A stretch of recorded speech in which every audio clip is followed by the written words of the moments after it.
ఈరోజు దాదాపుగా 2000 పైసలకు పోలీసులు 2000 పైసలకు పోలీసులు, లెక్కలేనంత మంది డిఎస్పీలు, డిఐజీ ఇక్కడే తిష్టేసినాడట.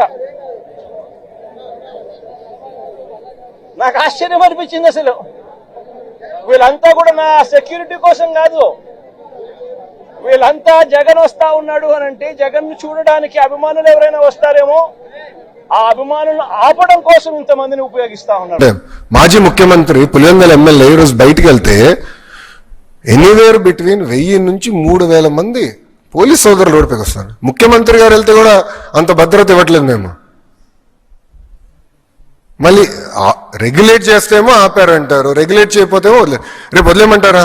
సూటిగా అడుగుతున్నా.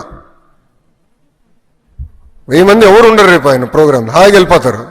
ఏమైనా జరిగితే మాది బాధ్యత కాదు. ఒప్పుకుంటారా వాళ్ళు? చెప్పండి ఎందుకు ఈ గోలంతా?